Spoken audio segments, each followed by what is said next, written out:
Recording in progress. Mahasiswa bukan katanya, itu ya biasa dinamika lah katanya kayak gitu. Makanya dosen pun berinovasi, beradaptasi dan berinovasi bagaimana mengajar dalam keadaan pandemi seperti ini. Ada beberapa dosen yang take video, habis itu beliau nggak usah ngajarin, beliau cuma share video misalkan ke satu kelas, dua kelas, tiga kelas, habis itu tanya jawab aja banyak kayak gitu. Ada dengan caranya sendiri mungkin ya, dengan cara yang lebih inovatif mungkin teman-teman sendiri, misalkan dosen teman-teman sendiri misalnya kalau ada kayak gitu. Artinya memang dalam situasi pandemi ini kita nggak bisa menghindar gitu ya, kita nggak bisa menghindar, yang ada kita harus melawan gitu ya. Bukan melawan pandeminya gitu ya, yang harus dilawan itu bukan pandeminya gitu ya, tapi diri kita sendiri. Keterbatasan dari diri kita sendiri sebagai pemangku kebijakan kita harus lawan kayak gitu. Kita harus lawan. Kita misalkan ya nggak mau beradaptasi, nggak mau berinovasi, atau misalkan nggak punya ide sama sekali, ya kita harus lawan tuh biar kita punya ide, biar kita bisa beradaptasi, biar kita mau berinovasi kayak gitu. Hal yang kita udah pertahankan mekanisme penganggaran selama bertahun-tahun. Nah, jangan sampai ketika ada COVID ini kita misalkan kehilangan momentum itu kayak gitu. Maka kita harus hadapinya dengan berinovasi itu. Nah, tahun kemarin, tahun 2020 itu adalah gejala shock gitu ya semuanya. Artinya awalnya normal, tiba-tiba ada COVID gitu ya. Nah, itu udah selesai 1 tahun tuh harusnya. Tahun ini adalah tahunnya penyesuaian dan beradaptasi. Pemerintah pun menyesuaikan diri, peraturan-peraturannya. Nah, makanya organisasi pun harus menyesuaikan diri.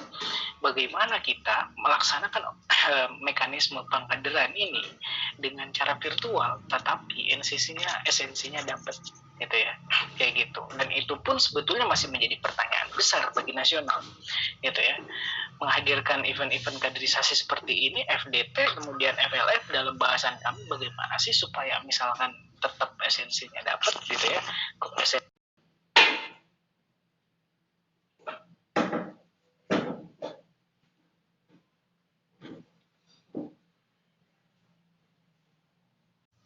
Recording in progress. Kita belum menemukan formula yang tepat, tapi kita bisa berupaya untuk menghasilkan formula yang tepat kayak gitu. Contohnya kayak gitu ya. Nah, perbanyaklah teman-teman, perbanyaklah ketika COVID,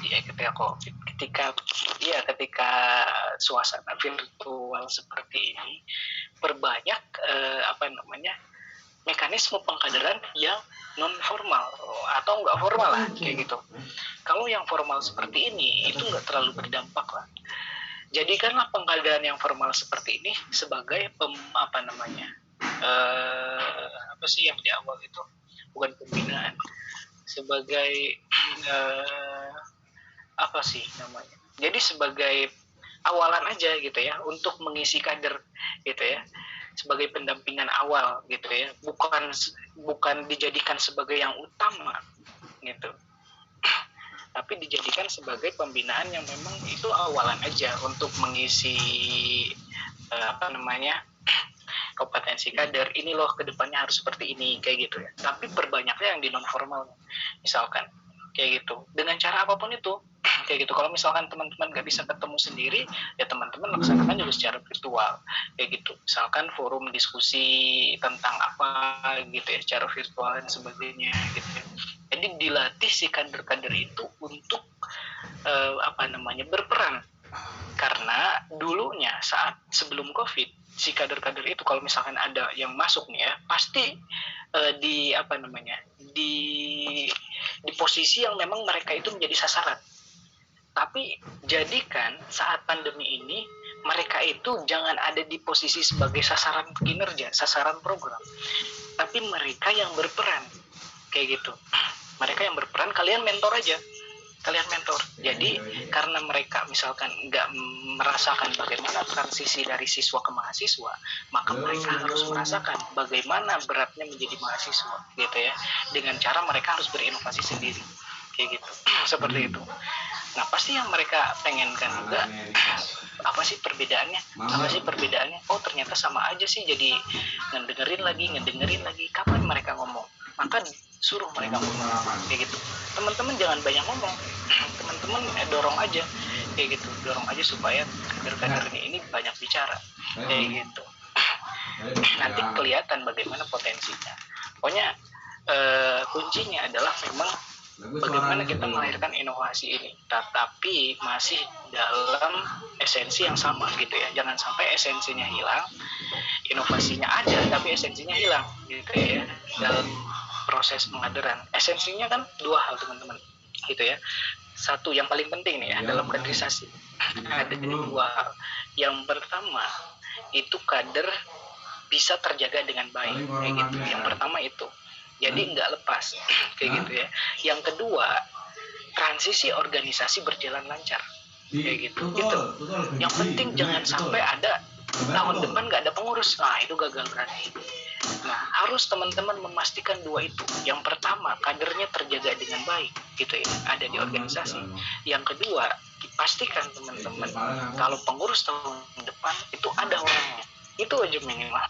Ada lagi nanti gitu ya, organisasinya yang tahun depan harus lebih baik dari kita dan sebagainya. Tapi teman-teman maksimalkan dua hal gitu. Esensi itu jangan sampai hilang gitu ya. Sehingga teman-teman walaupun sekarang teman-teman dalam keadaan pengurus yang masih misalkan ya suasananya pandemi, tapi teman-teman bisa selesai dengan baik dan bisa memberikan kenang-kenangan yang baik juga gitu di akhir. Itu aja mungkin. Terima kasih. Terima kasih Kak Husni, semoga bisa menjawab yang untuk Kak Fadila tadi. Selanjutnya pertanyaan akan disampaikan oleh Kak Julius. Kepada Kak Julius, silakan untuk opening. Oke, bismillahirrahmanirrahim. Assalamualaikum warahmatullahi wabarakatuh. Terima kasih kepada moderator yang telah mengizinkan bertanya. Suara saya terdengar ya? Terdengar Kak. Ya, saya Julius dari KC Fossil. Izin bertanya Kak, di regional maupun nasional, isu dalam organisasi selalu dinamis dan berkembang. Ada suatu isu yang mungkin selalu ada setiap tahunnya di regional atau komisariat, yaitu perluasan KCI atau pembentukan KCI, di mana hal ini menjadi peluang dan tantangan pada setiap regional atau komisariat dalam mengembangkan perluasan kader KCI. Pertanyaan saya Kak, bagaimana regional ini menempatkan diri agar proses pengembangan KCI baru di kampus dapat berjalan dengan baik, agar kedepannya KCI baru yang dibentuk ini tidak membebani pengurusan regional selanjutnya, karena ada biasanya KCI tersebut tidak berjalan di tahun kedua atau selanjutnya karena kurangnya pembinaan pengkaderan tahun awal-awal terbentuknya KCI. Mungkin itu Kak pertanyaan untuk saya. Terima kasih. Oke, ini menarik ya pertanyaannya tentang pembentukan KCI. Nah ini hal yang saya urusin saat menjadi korek gitu ya. saya saat menjadi korek ya sama ini problemnya. Bahkan saya merasakan betul korek sebelumnya sangat biasa untuk membentuk satu kase itu ya, ketika udah di zamannya saya kase itu malah hilang kayak gitu ya. Dan memang ini menjadi kajian bagaimana sih supaya kase itu bisa tetap sentral. Nah, ini teman-teman yang akan menjadi pengurus regional nanti kalau misalkan mau membentuk kase baru, walaupun kita sama nih ya dalam visi ekspansi kase. Jadi kase itu kita tambah terus, khususnya di beberapa wilayah sesuai blueprint. Sesuai blueprint itu wilayah ekspansi itu diutamakan Kalimantan, Sulawesi, terus Maluku, Papua gitu ya, sampai sana gitu ya. Itu di blueprint gitu ya, direkomendasikan untuk diprioritaskan ke arah sana gitu ya. Tapi teman-teman ya,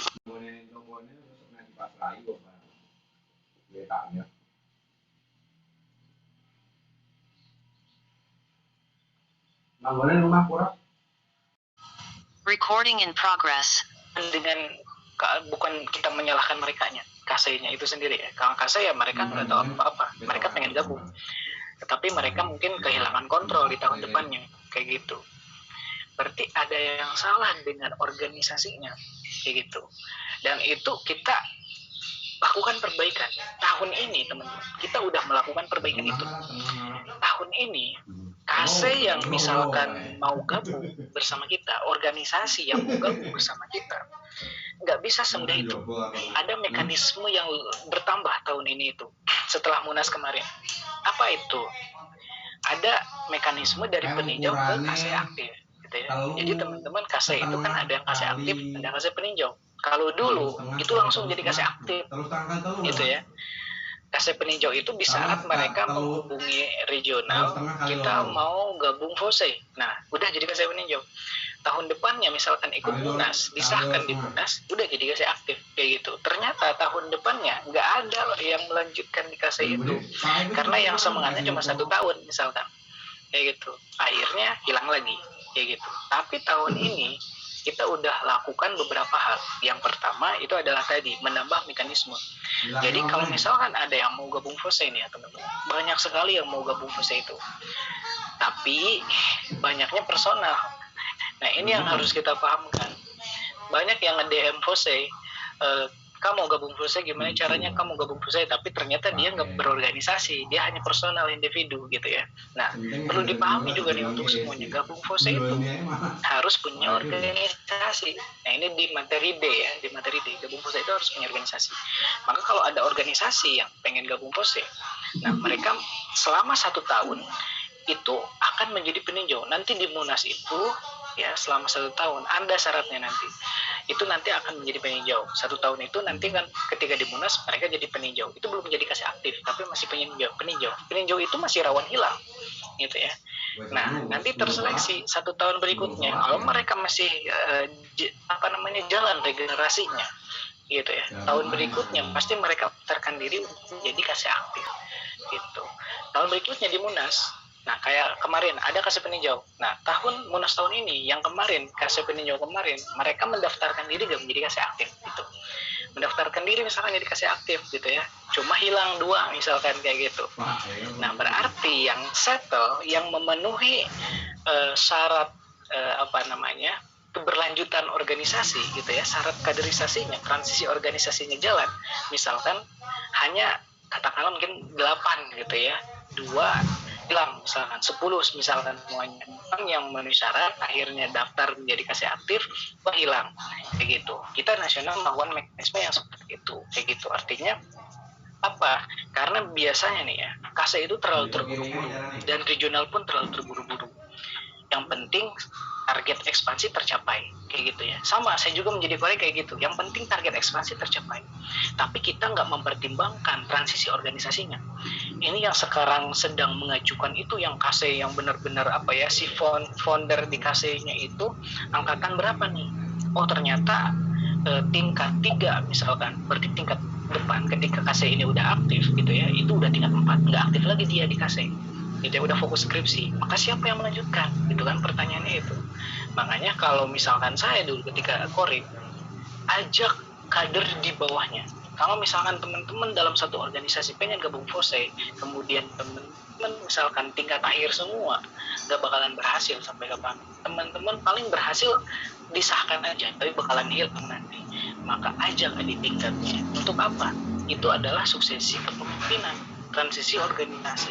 Gitu. Mekanisme transisi organisasi itu harus disiapkan bertahun-tahun sebelumnya.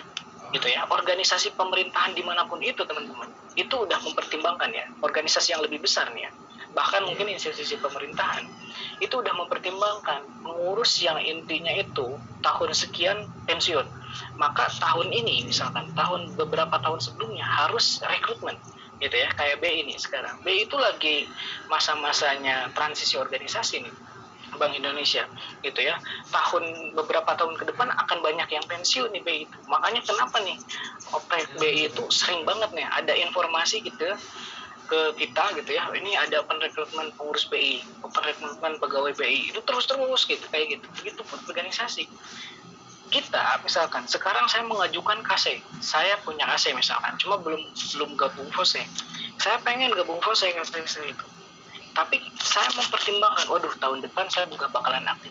Nah, saya harus ajak di tingkatnya yang katakanlah yang 1 tahun sebelumnya, yuk mau gak gabung FOSE? Wah saya nggak mau. Terus nyari lagi berarti, mau gak gabung FOSE? Wah iya saya tertarik nih. Ya udah aktif gitu ya, aktif tahun sekarang saya berperan gitu ya. Setelah saya aktif, silahkan kamu yang melanjutkan kayak gitu. Nah, itu mekanisme seperti itu yang kita buat di nasional. Makanya ada mekanisme 2 tahun. Seperti itu. Artinya ya, kita nasional juga harus menyesuaikan. Nggak sepenuhnya semuanya diserahkan ke pelaku yang di bawah. Tapi sebagai pengambil kebijakan, itu harus menyesuaikan bawahannya. Kayak gitu. Harus bisa menyesuaikan problem yang ada di bawahnya. Gitu ya. Dengan cara apa? Membuat regulasi. Nah, makanya si pengambil kebijakan menyelesaikan misi dengan cara membuat regulasi seperti itu, gitu ya. Terima kasih. Ya Kak, terima kasih Kak. Baik Kak, terima kasih atas jawabannya tadi, semoga menjawab ya Kak Julius. Selanjutnya kita lempar ke peserta, yaitu dari Kak Lisa Octavia Serise. Izin bertanya Kak, sebagai seorang kader yang memiliki banyak isu organisasi baik positif maupun negatif, terkadang organisasi berlomba menciptakan atau mengadakan sebuah kegiatan edukasi dan pembina. Namun terkadang manajemen event resikonya belum dipersatukan dengan baik. Pertanyaan saya, bagaimana kakak melihat kondisi seperti ini dan hal apakah yang seharusnya para kader-kader ini lakukan? Terima kasih Kak. Silakan Kak. Oke. Saya belum dapat sih inti pertanyaannya, mungkin lebih baik disampaikan aja. Yang bertanya siapa ya? Boleh, untuk Kak Lisa.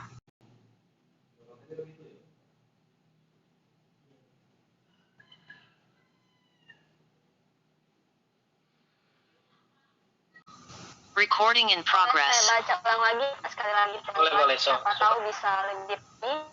Dari Kak Lisa, izin bertanya Kak, sebagai seorang kader memiliki isu organisasi, baik positif maupun negatif. Lalu terkadang organisasi berlomba menciptakan atau mengadakan sebuah kegiatan edukasi dan pembina. Namun terkadang manajemen event resikonya belum dipersatukan dengan baik. Pertanyaan saya, bagaimana kakak melihat kondisi seperti itu? Dan hal apakah yang seharusnya para kader-kader ini lakukan? Terima kasih Kak. Gimana Kak? Bisa dipahami? Sebenarnya saya masih bingung sih dengan kata-katanya.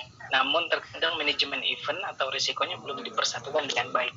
Saya coba menafsirkan ya apa yang saudari tanya di tafsiran saya. Jadi teman-teman mau mengadakan suatu event gitu ya, cuma segala resiko-resikonya itu belum terkoordinasi dengan baik gitu ya. Seperti itu bukan ya maksudnya ya? Siapa tadi yang bertanya itu? Lisa ya, Lisa dari Kaseris. Maksudnya seperti itu? Takutnya saya jawabnya kemana-mana nanti. Kalisa, halo? Ada? Oke, misalkan kalau seperti itu nih ya, kalau misalkan nanti nggak sesuai pertanyaannya boleh Maaf ditanggapi. Kak, ternyata saya cek misalnya nggak ada di Oh, sini, nggak Kak. ada. Oke. Mungkin ke pertanyaan yang lain Nggak dulu ada. aja. Oke, kita lempar ke pertanyaan selanjutnya ya, maaf. Untuk Kalisa, tadi ada yang bertanya lebih cepat juga. Nah, Kursilawati, kepada Afina Kursilawati, saya persilakan mengonek. Halo Kak Afina. Ya, ya terima kasih moderator. Sebelumnya izin bertanya, Pres. Jadi itu kan ini tentang penjagaan. Itu kan kita seperti yang kita tahu tuh ya. Setiap KC itu punya iklimnya masing-masing, punya iklim organisasi masing-masing gitu kan. Ada yang BSO ya, yang bareng sama LD. Ada yang emang UKMF, KMU gitu. Nah, untuk penjagaannya itu sendiri tuh gimana ya, Pres, yang efektif gitu, terutama untuk penjagaan ruhiyah itu sendiri gitu, karena seperti yang kita tahu gitu, Pres,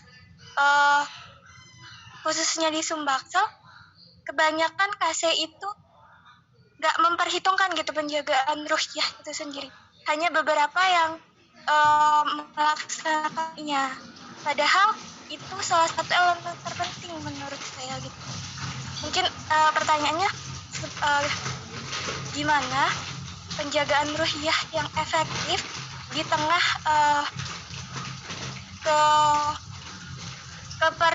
perbedaan, di tengah perbedaan iklim dari setiap KC itu, Pres.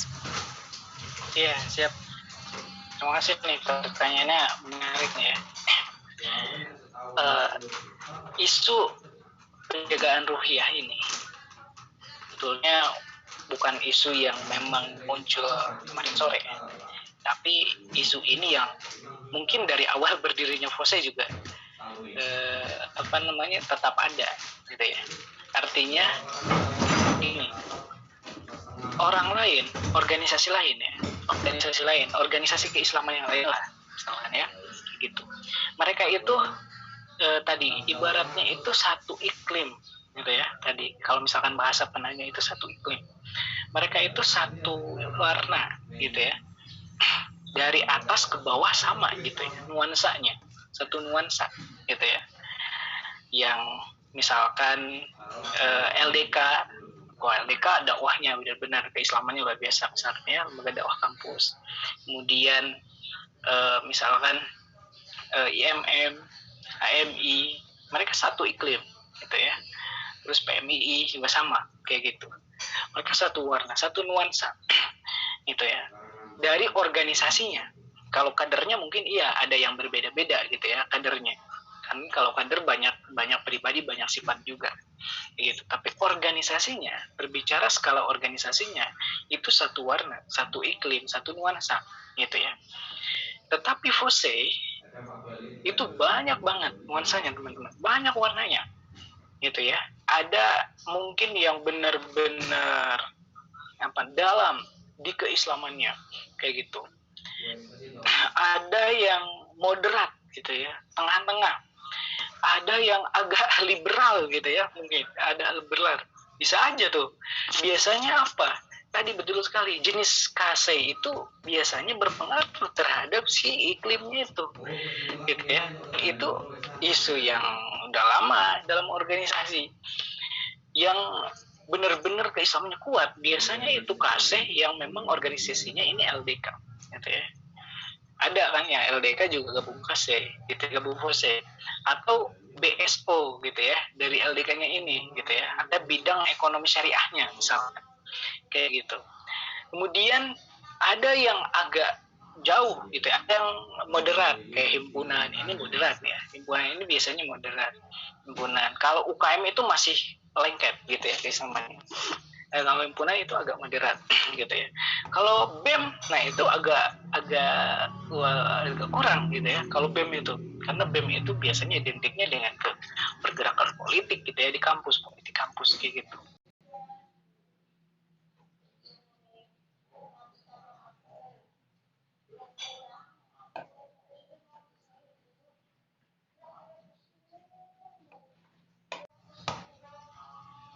Ya, bagaimana untuk saudara nanti ketika terpilih menjadi PNS menghadapi isu ruhiyah misalkan kader yang kurang gitu ya, yang kurang sebagainya. kita di nasional tidak bisa memaksakan satu warna. Ini kalau perspektif nasional jawabannya ya. Pertama, untuk nasional tidak bisa memaksakan satu warna, gitu ya. Memaksakan satu warna. Kita nggak bisa mendorong BEM untuk seperti ini, mendorong Hima untuk seperti ini, mendorong UKM untuk seperti ini, gitu ya, ataupun mendorong BSO untuk seperti ini, gitu ya. Tapi kita bisa memberikan kebijakan, gitu ya, kebijakan dalam mekanisme pengkaderan. Ya, seperti inilah caranya yang kita lakukan, gitu ya, dengan membuat modul kaderisasi, kayak gitu. Teman-teman dengan membuat modul kaderisasi, harapannya KC ini bisa memahami, gitu ya, setiap kader itu bisa memahami. Nah, pertanyaannya kenapa sampai sekarang itu belum? Karena modul kaderisasi tiap tahun selalu berubah. Makanya nggak sesuai tuh beberapa tahun ini, gitu ya. Nah, tahun 2019 itu udah ditetapkan selama 5 tahun seperti ini loh, kayak gitu. Nah, tahun kemarin 2020 itu adalah tahunnya sosialisasi, mensosialisasikan, gitu ya. Tahun ini adalah tahunnya mengimplementasikan, gitu ya. Nah, kenapa juga tahun ini disampaikan materi pembentukan sumber daya insani di jenjang pengkaderan? Karena untuk berupaya mengimplementasikan. Kalau tahun kemarin belum ada, belum banyak, sekelas Bapernas aja ya yang daftar ke nasional. Ketika ditanya, kamu tahu modul kaderisasi nggak? Waduh, kayaknya enggak sih, Pres. Pernah dengar nggak? Enggak, belum dengar. Itu Bapernas loh yang berniat untuk daftar, gitu ya, ke nasional, tapi belum tahu. Apalagi yang KC, gitu kan. Nah, makanya kenapa nih kita buat kebijakan pembentukan sumber daya insani di SOP, di FDT harus ada, kayak gitu. Karena FDT itu nanti teman-teman yang akan menjadi pengurus di KC, gitu ya, yang akan menjadi pengurus di regional, sehingga teman-teman yang pengurus ataupun bukan pengurus tahu, oh begini loh, gitu ya, memanage kader itu yang bisa sampai saat ini kita upayakan di nasional. Nah, tinggal pertanyaannya sejauh mana implementasi di lapangan, kayak gitu. Maka nasional perlu ada evaluasi sebetulnya, teman-teman. Nah, evaluasi kita baru sebatas pada akreditasi, belum ada inovasi lain nih sampai sekarang. Baru sebatas akreditasi. Paling evaluasi lain pembentukan supervisi di nasional, gitu ya. Itu inovasi.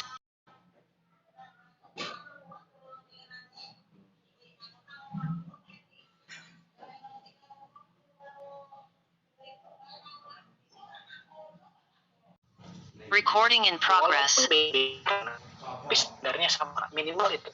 Apa standarnya sama itu? Karakteristik ekonomi urbani tadi, gitu ya. Pemahaman akidah Islam yang moderat, kayak gitu, dan karakteristik lain lagi, kayak gitu. Itu yang yang standarnya itu harus itulah misalkan kayak gitu.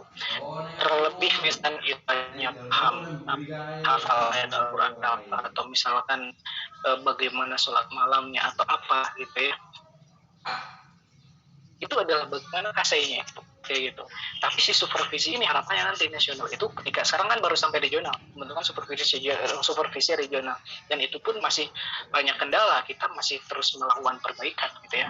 Harapannya tahun depannya lagi nasional itu bisa sampai membentuk supervisi di KC dari kepala departemen kaderisasi masing-masing, kayak gitu. Supervisi KC itu nanti ada Monef, kayak gitu ya.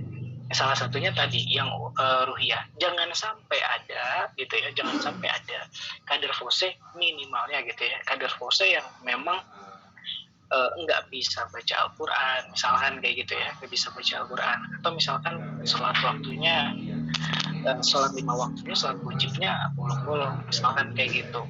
Kalau sekarang kan kita nggak punya instrumen apapun buat monitoring, paling yang punya KC.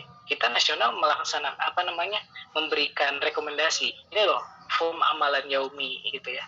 Ini loh rapot kader, ada sebetulnya teman-teman. Cuma sekarang sejauh mana teman-teman mengetahui itu ada, gitu ya.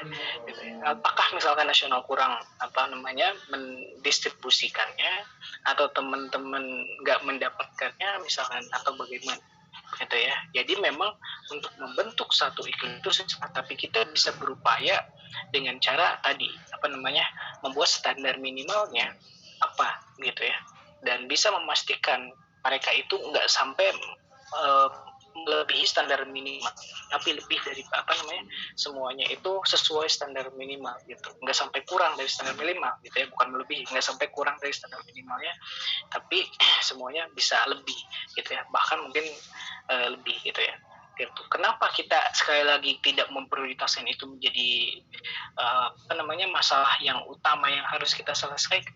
Karena puasa itu memang isu utamanya itu adalah berkaitan dengan dampak dakwah ekonomi syariahnya gitu.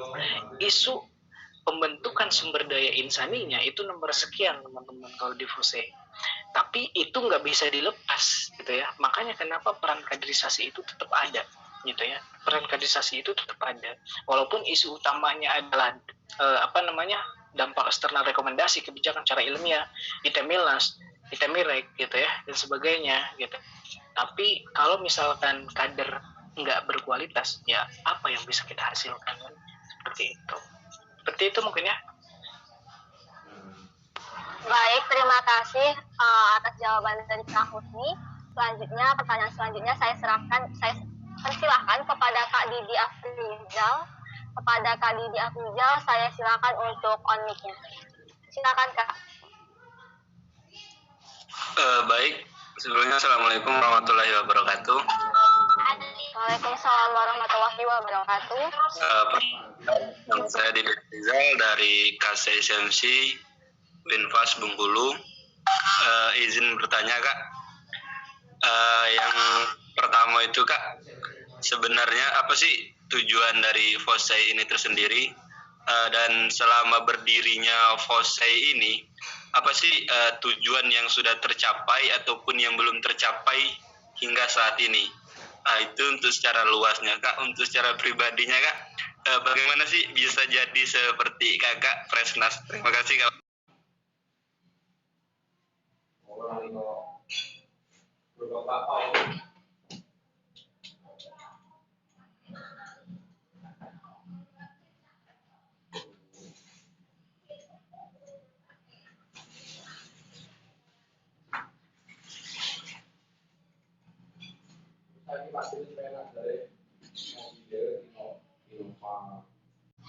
Recording in progress.